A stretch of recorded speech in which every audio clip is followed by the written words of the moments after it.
Get 5 coffins ready. Hey, what's going on, guys? Shimoki here, and today I'm commentating Duel. Don't worry, I'm not actually doing that. So basically, I wanted to do a jungle match with Susano as my last game with him in Smite 1, obviously. But seriously, the match quality in Smite 1 has been so terrible for the past, let's say maybe 2-3 weeks. Definitely once like Aladdin got announced and stuff, yeah, the Smite 1 matches just got terrible. Basically, either you stack up a group of players together and you completely destroy every single match you play, or you play solo and you get against a group and get smashed every single game. So yeah, it just kept on happening, and I was just like, yeah, you know what, this isn't worth it. I'm just gonna commentate a duel. I know this isn't really as fun, but yeah. So I'm not actually gonna be commentating the game. I misspoke there. So I'm just going to be talking about Smite, talking about Susano, and just kind of reminiscing, really. I don't know what I was doing here. I think I was like writing myself a reminder to like breathe in and out. I'm the kind of guy who needs that sort of thing. So anyways, so why did I even start playing Susano, and like what's the importance to him, to the channel, really? So how it all started was my friend started playing Susano when he was super broken in like season 3. So I was always like, wow, that character looks really cool. But obviously, you know, you let your friends do the thing, right? So once he got nerfed, it was like super duper hard in season 4, you know, when like they slowed down his 1 and stuff, and it felt really terrible. That's when I picked him up, and it was good timing because, yeah, season 4, I hated it. That was probably my least favorite season ever. A lot of people liked what they were trying to do in season 4. There was things like the rituals, which were like consumables that acted like actives, almost. So if you had enough gold, you could like keep on using like what did it end up being called? Frenzy? What did it end up being called?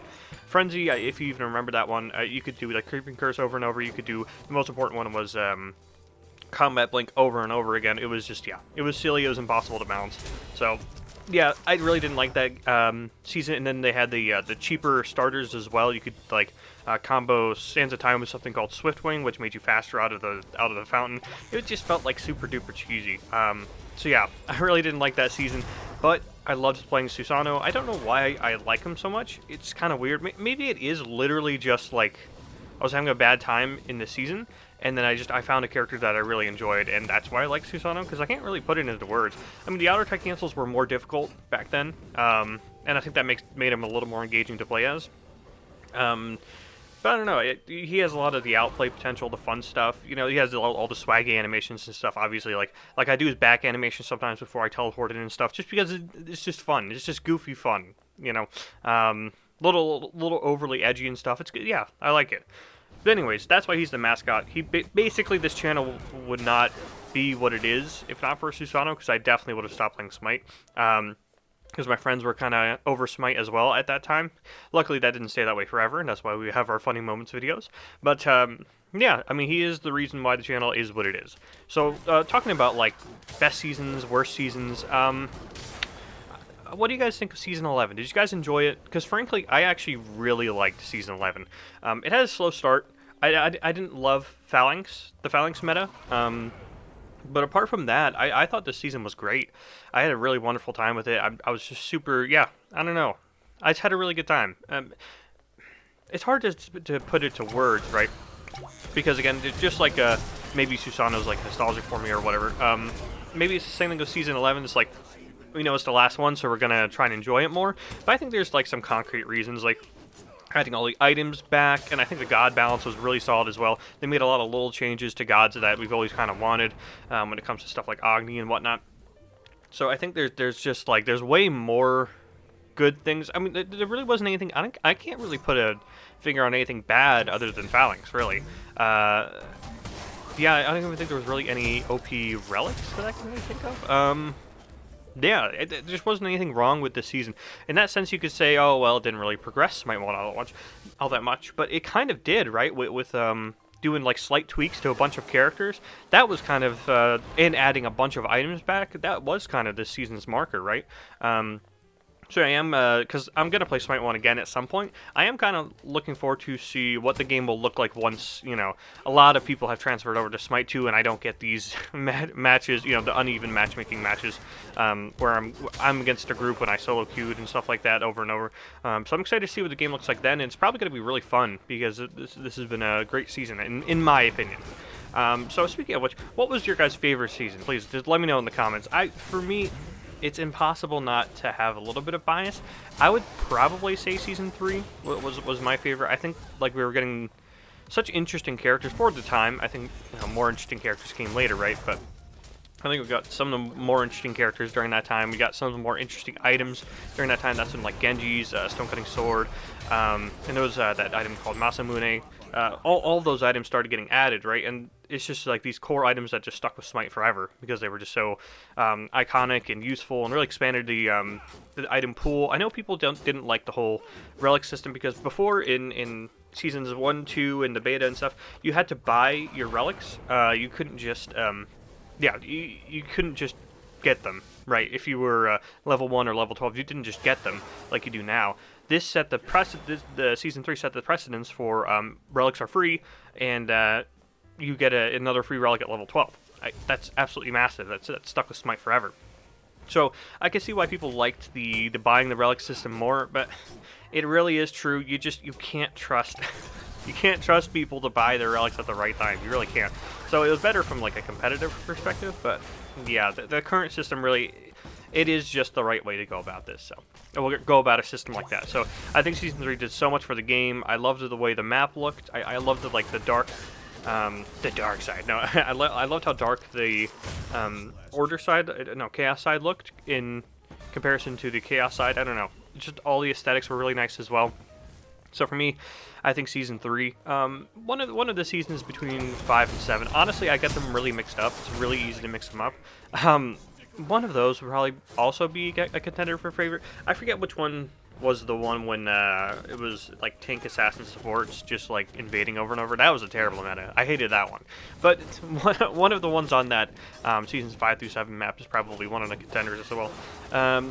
So I'm also curious, because you can see me playing Duel here, I really messed up. One of my biggest regrets in Smite now is not playing Duel sooner. I think this game mode is so much fun. There's so much to learn, so much to do, so many matchups to learn, and you know, there's a lot of cheese where it's just like, oh, I gotta ban this character, for example, like something like Arachne, because oh my god, she can like almost solo the Bull Demon King, right? And if I get caught around a corner, I'm so dead. But then it's just like, oh, I can just like learn to play around this, right? Like almost any character can play around it right in Duel if you, you know, if you're willing to lose to it, right? You got to be willing to lose and admit, like, hey, I might have misplayed this, because there are some matchups that are like totally doomed. But yeah, Duel just requires this this mindset of like being ready to admit that, like, okay, I totally screwed that up, bro. That was all me. I need to assess what I did wrong, or else I'm just going to lose this matchup every single time, unless I'm against a bad player, right? And I'm a little disappointed that, what is it? Yeah, Duel's not going to be ranked, and I don't know why. I mean, why not? It really should be ranked. I don't know, I'm a little curious as to what the reasoning was for that. Just like that teleport, I don't know what the reasoning was for that. But yeah, seriously, like, I think this game mode thrives on being like ultra competitive, because otherwise, like, who cares? What are you even doing if it's not ranked, right? So it really should be ranked. But anyways, what do I think the meta is going to be like? I am a little bit worried, because things like Soul Gem and Gem of Focus are still so strong. I'm worried that it's going to be set under Tower Simulator. Like I could play someone like Susano or something, but I can't do anything because they have they buy Soul Gems, so they're gonna win every short trade and then just like dash away from me or something if they're Agni. Or God forbid Baron. I think Baron's gonna be really annoying to deal with. And they just nerfed, like, I do think, like, Intelligence Hunters are going to be really good as well. Like, the things like Medusa and Cupid, I think they're going to be quite good. So I am glad they upped I forget what it's called, the equivalent of the Bull Demon King in that game mode. They reduced the health and protections on it, which I think, you know, trying to come after ADCs in Duel, I'm all for it. But at the same time, it's just like, oh, now we're making it possible maybe for these OP mages to do it, who are just going to sit under tower and abuse Gem of Focus and Soul Gem to just like permalive. So a little worried about that. So it is a genuine concern, because I hate like sit under tower Duel. I hate it. It's one of my least favorite times to be playing Duel. How did I not know he was there? The Injurious thing was on him. Anyways, so that is a concern I have, and I don't think like gods like I am pretty glad. I think gods like Uller won't actually be that powerful. Not gods like Uller. Uller specifically, I don't think will just like run the show. So I'm pretty happy about that actually. And I think because of the itemization, gods that ran Duel at one point are simply not going to run Duel anymore. So I think that's pretty cool. That'll be a nice little difference. Like we might see Agni's okay in Duel, but we might see Agni genuinely be really good in Duel because he's super versatile. He can slap on basically any item you want on that character, and it'll be effective. Thanks to the way his bombs work and whatnot. But speaking of the itemization, I am really happy. I know I just said, like, I think mages are going to be the strongest. I'm really happy that there's a lot of, like, little counters and stuff you could be doing. Like, extra counters. Like, even more than what you could do in Smite 1. But, I'm really worried about the options against hunters, I think. I don't think there's enough good options at the moment to try and really counter the hunters. Because, what was the matchup? I think I played, this was back in the PTS, but, it was Mulan versus Medusa, and I think I killed her like 5 times or something. And then she just stood under her Phoenix, and then got like Berserker's Pharaoh's Curse and stuff. And it's just like, well, what's my counter to her though? You know, because she's just trying to outtrade me with slowing me and then getting really really tanky, right? So trying to directly counter a hunter without something like Frostbound is going to be really tricky. So obviously we'll learn, we'll adapt. It can't be impossible to beat them. But I am a little worried about that. So let's also talk about the big thing. Has Smite 2 surpassed Smite 1 already? So this is a pretty hotly heated debate. And I don't know. I think I talked about it in... well, you know me on stream, right? Sometimes I talk like this when I'm reading a message. So what someone asked me was, do I think Smite 2 has surpassed Smite 1? And my response, which I still kind of stand by, is just like, it really depends what you want from Smite, right? Like, Smite 2 might have all the characters you want. Smite 2 might have all the game modes you want. Smite 2's meta might be the meta you like. And in that case, yeah, it has surpassed it. But, you know, the simple fact of the matter is, if it doesn't have the gods you like, if it doesn't have the game modes you like, if the meta isn't a meta you've ever liked in Smite 1, then you're not going to like Smite 2 and it hasn't surpassed it, in quotes. Right? So, yeah, I think it's just as simple as that, really. Do I ult this guy? Oh, I got in front of him. That probably felt bad for him. So yeah, I think it's just a matter of what you were getting from Smite, and if Smite 2 provides the same thing. Because if Smite 2 provides the same thing, yes, it is doing it better, definitely. But yeah, if it simply doesn't provide to you what Smite 1 was providing to you, then it's not better. Like if you're just a slash main, no, Smite 2 doesn't have that, and it literally can't do it better because it doesn't have it. If you were a Discordia main, Smite 2 doesn't have Discordia, so yeah. And I know there's a whole debate like, oh, you shouldn't be maining one god. Well, a lot of people do main like maybe 1, 2, 3 gods in 1 or 2 roles, right? That's how people enjoy to play the game, and they are players too. They're, you know, you're not the only player simply because because you have like a big god pool or whatever, or you only play the main game mode, aka Conquest, right? So yeah, you got to remember there's a lot of players like that, and that's people are going to not like that Smite 2 doesn't have what they came to Smite for, right? So, yeah, I don't think there's really a definitive answer right now. I guess if you speak, like, pragmatically, sure, I guess it's better. But, yeah, it just depends on the player, and there's a reason why Smite 1 still has so many players, right? Because, there's a whole argument, oh, you could have been getting it to Smite 2 this whole time. So, that can't be the only answer as to why there's not a lot of players in Smite 2. So, yeah. I think that's pretty agreeable. So, I guess I could commentate the rest of this duel match. Let's see. Yeah, itemization-wise, I went kind of gloopy with this one. This was a little strange. I wanted to go for the Jotun's Soul Eater. That was interesting. I guess I was just trying to out-sustain him, because I thought, like, usually you go Crim Claws here as a hunter, because Crimson Claws is just insane, but he goes, like, the Breastplate of Regrowth instead to try and get away from me, but I'm Susano, so I don't know. I don't know about that one. Then he goes to hit the Green XE, which I think is correct. Then this, I guess he was just trying to, like, trade with me and stuff. Yeah, he probably needed lifesteal at some point.